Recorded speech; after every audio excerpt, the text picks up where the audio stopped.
നേരത്തെ തന്നെ ചില സൂചനകളുണ്ടായിരുന്നു. പക്ഷേ അപ്പോഴും അബിൻ വർക്കിയുടെ മെറിറ്റ്, അബിൻ വർക്കി സമരരംഗത്ത് നിന്ന് നയിച്ചത്, അബിൻ വർക്കിയുടെ വിസിബിലിറ്റി, ദൃശ്യത, ഇതെല്ലാം അബിൻ വർക്കിക്ക് ഗുണകരമാകുമെന്നാണ് നമ്മളടക്കം കരുതിയത്.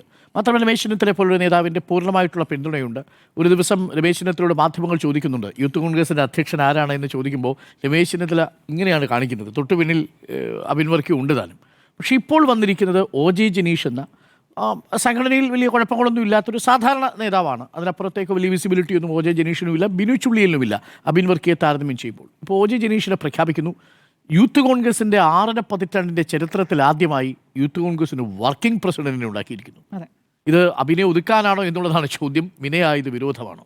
വിനയായത് വിരോധം എന്നതിനപ്പുറം തങ്ങൾക്ക് തടസ്സമാകുന്നവരെ നിരായുധരാക്കുക എന്ന തന്ത്രമാണ്. അത് അബിൻ വർക്കിക്കെതിരെയല്ല, യഥാർത്ഥത്തിൽ രമേശ് ചെന്നിത്തലയാണ് ലക്ഷ്യം. അബിനെ വെച്ച് രമേശ് ചെന്നിത്തലയ്ക്ക് എറിയുകയാണ്. അപ്പോൾ രമേശ് ചെന്നിത്തലയ്ക്ക് ആ ഏറ് കൊണ്ടിരിക്കുന്നു. അതുകൊണ്ടാണ് വരട്ടെ വരട്ടെ എന്ന് പറഞ്ഞുകൊണ്ട് അദ്ദേഹം പിന്മാറുന്നത്. അദ്ദേഹത്തിൻ്റെ പൂർണ്ണമായ പിന്മാറ്റമാണ് ഇന്നത്തെ പ്രതികരണത്തിൽ ഞാൻ മനസ്സിലാക്കുന്നത്. അത് അദ്ദേഹത്തിന് കൃത്യമായി മനസ്സിലായിരിക്കുന്നു എന്നുള്ളതാണ്.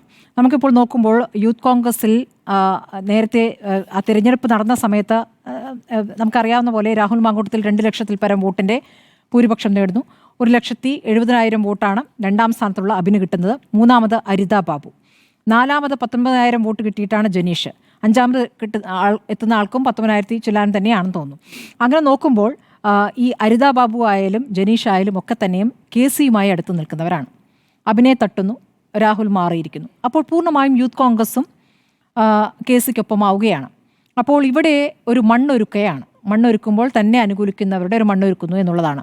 നമുക്കറിയാവുന്നതുപോലെ ഒരു സമയം എടുത്തു നോക്കിയത് ഇപ്പോൾ അബിൻ വർക്കിയുടെ വിഷയത്തിലേക്ക് വരികയാണെങ്കിൽ അബിൻ വർക്കി ഇന്ന് വളരെ വികാരാധീനനായിട്ടാണ് പ്രതികരിച്ചത്. അപ്പോഴും ഒട്ടും മാന്യത കൈവിടാതെ പക്വമായി തന്നെയാണ് പ്രതികരിച്ചത്. ഒരു നേതാവിനെയും കുറ്റപ്പെടുത്തിക്കൊണ്ടല്ല, പക്ഷേ തനിക്ക് അതിന് അർഹതയുണ്ടെന്ന് അദ്ദേഹം പറയുന്നു. നമുക്ക് കൃത്യമായി അറിയാം, സമരങ്ങളിൽ നേതൃത്വം കൊടുക്കുന്നു, ചാനൽ ചർച്ചകളിൽ പാർട്ടിയുടെ നാവാകുന്നു, അപ്പുറത്തെ ഭരണപക്ഷത്തെ പ്രതിരോധത്തിലാക്കുന്ന രൂപത്തിൽ കൃത്യമായി പഠിച്ച വിഷയങ്ങൾ അവതരിപ്പിക്കുന്ന മിടുക്കനായ ഒരു യുവ നേതാവാണ്. ആ യുവ നേതാവിന് രണ്ടാം സ്ഥാനം കിട്ടുന്ന 1,70,000 വോട്ട് എന്ന് പറയുന്നത് യൂത്ത് കോൺഗ്രസിൽ നിന്ന് കിട്ടിയ വോട്ടാണ്. അപ്പുറത്തെ വേറൊരു വിഷയം കൂടിയുണ്ട്. രാഹുൽ മാങ്കൂട്ടത്തിൽ തിരഞ്ഞെടുപ്പുമായി ബന്ധപ്പെട്ട് വ്യാജ വോട്ടർ ID വിഷയം അവിടെ നിൽക്കുകയാണ്.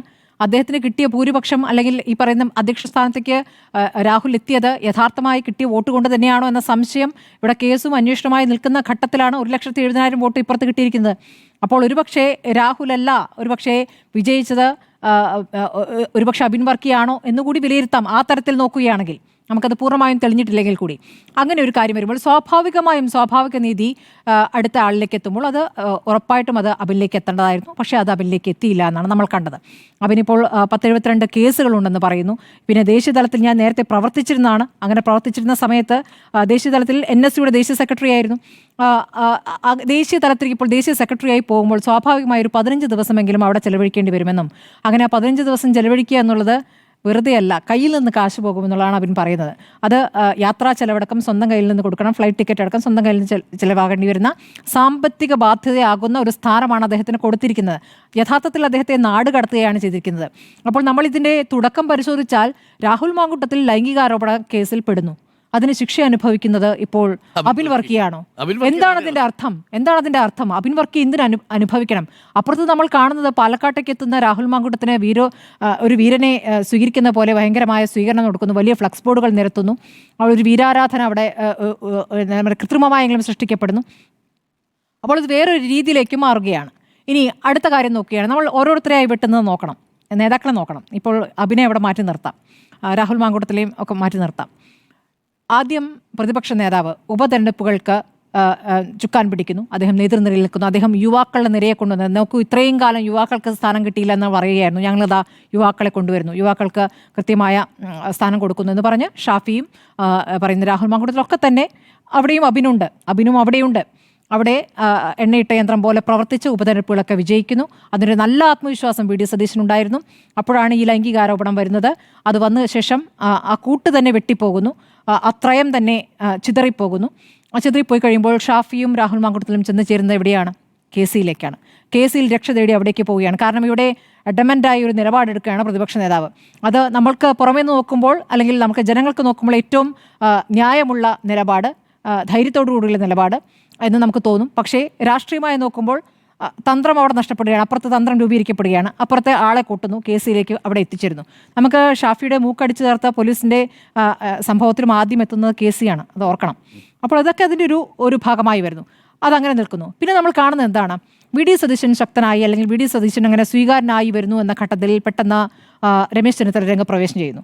രമേശ് ചെന്നിത്തല വി ഡിയേക്കാൾ മുന്നേ വാർത്താ സമ്മേളനം നടത്തി ചില കാര്യങ്ങൾ പ്രതികരിക്കാൻ നോക്കുന്നു. ഒരു മത്സര സ്വഭാവത്തോടു കൂടി ഞാനാണ് പ്രതിപക്ഷം, അല്ലെങ്കിൽ മുൻ പ്രതിപക്ഷ നേതാവ്, അദ്ദേഹം കയ്യിൽ പഴയ തഴമ്പ് വെച്ചുകൊണ്ട് വാർത്താ സമ്മേളനം നടത്തുന്നു, നേരത്തെ പ്രതികരിക്കുന്നു, പല വിഷയങ്ങൾ ആദ്യം കണ്ടുപിടിച്ച് വാർത്താ സമ്മേളനം നടത്തുന്നു. അങ്ങനെ ഒരു വാശിയോടുകൂടി പ്രവർത്തിക്കുന്ന രാഷ്ട്രീയ നേതാവിനെ നമ്മൾ രമേശ് ചെന്നിത്തലയിൽ കാണുകയാണ്.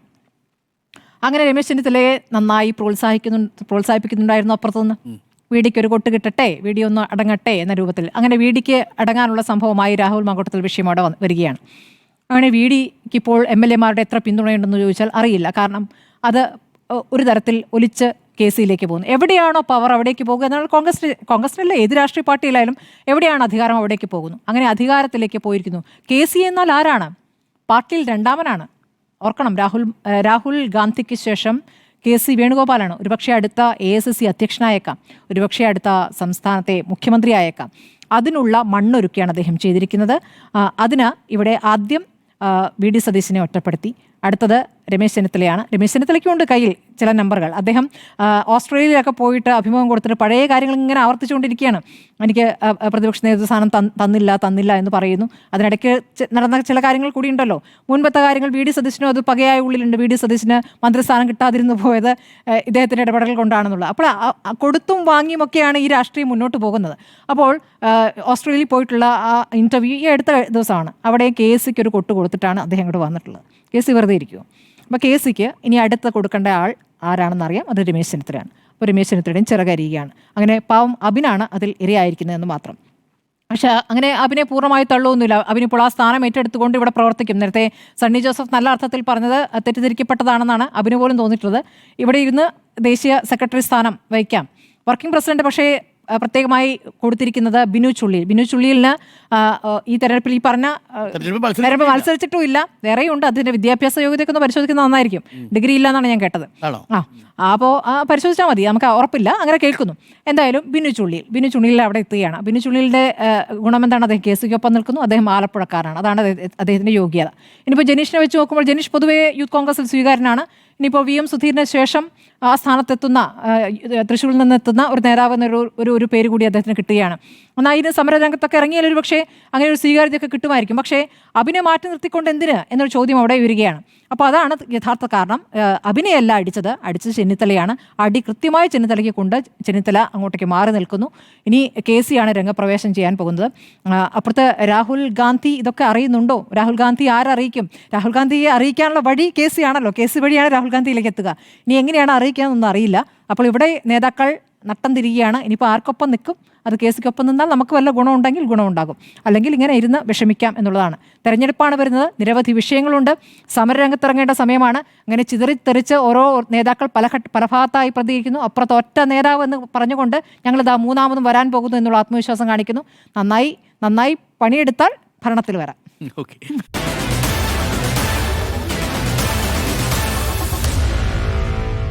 Meet the editors.